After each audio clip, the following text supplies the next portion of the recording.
ചില problem solve ചെയ്യാനുള്ള ടിക്സ് ആണ് ഇവിടെ പറയുന്നത്. ഒരു മട്ടത്രികോണത്തിന്റെ വശങ്ങൾ X, X plus 4, X plus 8 ആയാൽ എക്സിന്റെ വില എന്തെന്നോ അല്ലെങ്കിൽ ആ മട്ടത്രികോണത്തിന്റെ വശങ്ങൾ ഏതൊക്കെയാണ് എന്നുള്ള ചോദ്യമാണെങ്കിൽ ഇത് കാണാനുള്ള ഒരു എളുപ്പവഴിയുണ്ട്. സാധാരണ നമ്മൾ ഇതിന് മട്ടത്രികോണത്തിന്റെ രണ്ട് വശങ്ങളുടെ വർഗ്ഗങ്ങൾ തുകയായിരിക്കും മൂന്നാമത്തെ വശത്തിന്റെ വർഗ്ഗം എന്നെടുത്തിട്ട്, അതായത് എക്സ് സ്ക്വയർ ചെറിയ വശങ്ങൾ അതിന്റെ വർഗ്ഗം എന്ന് പറഞ്ഞാൽ x square plus x plus 4 whole square സമം എക്സ് പ്ലസ് 8 ഹോൾ സ്ക്വയർ എന്നെടുത്തതിന് ശേഷം ഇത് വിപുലീകരിച്ച് ഒരു രണ്ടാമത്തെ സമവാക്യമാക്കി അതിൽ നിന്ന് എക്സിന് വില കണ്ടെത്താനും നോക്കുക. പക്ഷെ ഇവിടെ ഈ മട്ടത്രികോണത്തിന്റെ വശങ്ങൾക്കുള്ള പ്രത്യേകത എന്ന് വെച്ച് കഴിഞ്ഞാൽ ഏറ്റവും ചെറിയ വശം എക്സ് ആണെങ്കിൽ അതിനേക്കാൾ 4 കൂടുതലാണ് എക്സ് പ്ലസ് 4, അതിനേക്കാൾ ഒരു 4 കൂടുതലാണ് എക്സ് പ്ലസ് 8.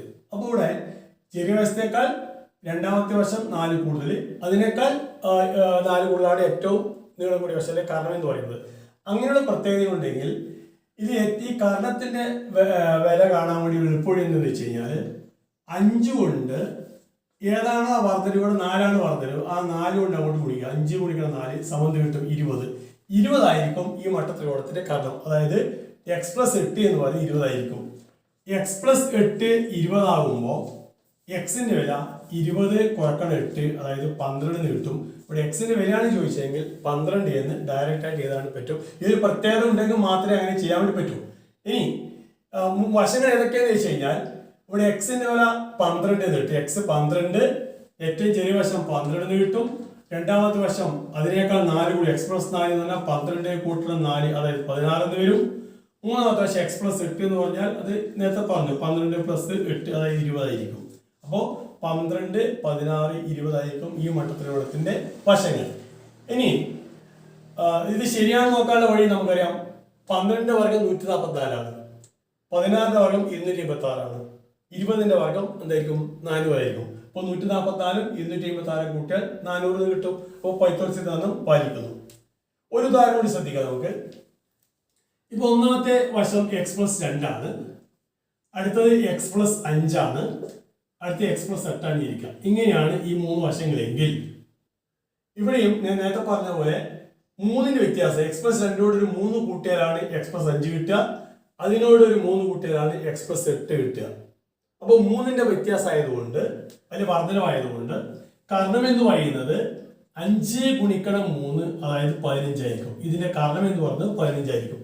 അതായത് എക്സ് പ്ലസ് 8 എന്ന് പറയുന്നത് 15.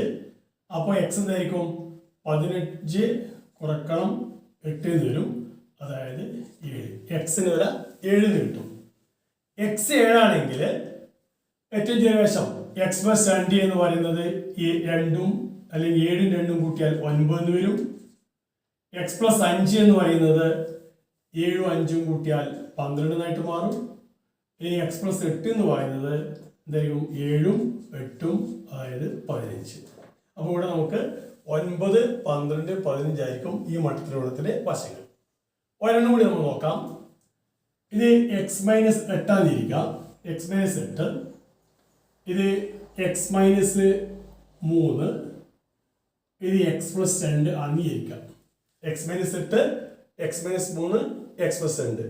നമുക്ക് ഇവിടെ ചെറിയ വശം എക്സ് മൈനസ് 8 ആണ്, അതിനേക്കാൾ ഒരു 5 കൂടുതലാണ് എക്സ് മൈനസ് 3, അതിനേക്കാൾ 5 കൂടുതലാണ് എത്ര എക്സ് പ്ലസ് 2.